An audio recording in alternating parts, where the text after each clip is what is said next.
covering sports throughout all of West Texas. This is News West 9 Sports. With Sports Director Lucas Mayer.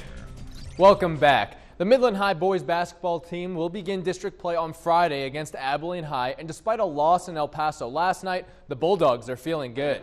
MHS is 9-8 on the season, which is actually the best record in the entire district. So as the games that count begin, it's clear that anyone can take the title. Gary Ringo has upped his game and very well could help lead the Bulldogs to the top. Here's Coach Charles Tatum on the team and Ringo.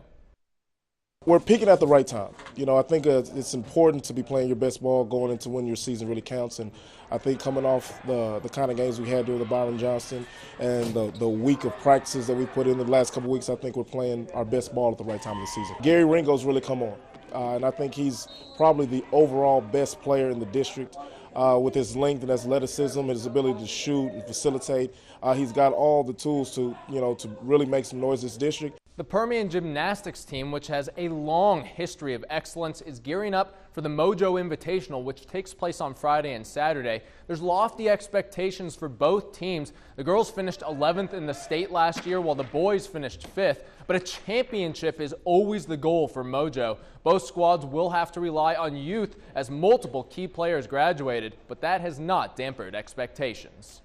I did lose some seniors last year, but I also gained some freshmen. So going into this year, we are real strong. We actually are stronger than we were last year at this point with the 2 meets that we've had ahead of us. And we are looking at this meet to kind of see where we lie in the team standings. Numbers, and numbers, because the more numbers you do, the better you're going to do at a meet. Put in dedication into the sport and have confidence all the time. Permian has built a tradition of getting to the state championship. Some years, yes, they do come in 6th place, but that's about the lowest we've come in, out of the 12 teams that compete there. Last year, we lost our 3 top scorers, which were all seniors. So this year, we're trying to find out who's going to step up.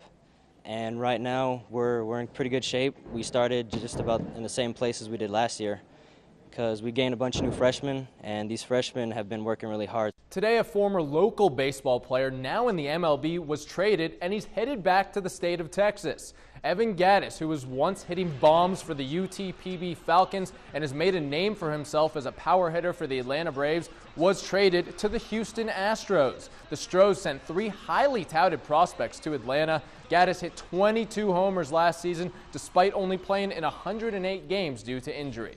The Texas Tech basketball team is back on the court tonight trying to end their Big 12 losing streak. The Red Raiders are set to tip against Kansas State in Manhattan at 7 p.m. Tech has lost their first 3 Big 12 contests. None of them have been particularly close. In their last game, the Red Raiders fell to Kansas 86-54. Tubby Smith will be looking for the defense to step up. The Dallas Cowboys had their most successful season since 2009. They are not letting the coaching staff walk away. Head coach Jason Garrett has been signed to a 5-year deal, and defensive coordinator Rob Marinelli is back on a 3-year contract. Now Jerry Jones and company hope to keep Scott Linehan as offensive coordinator. Here's Garrett on the importance of keeping the group together. I really believe that we've built something here that we're all proud of, and we're all excited about taking the next step with this football team. I think we have the right kind of guys on our staff, the right kind of guys on our team, and we're excited about the opportunities and the challenges ahead. All right, well, that's all for sports at 10 p.m. Make sure to come back to see some of those basketball highlights.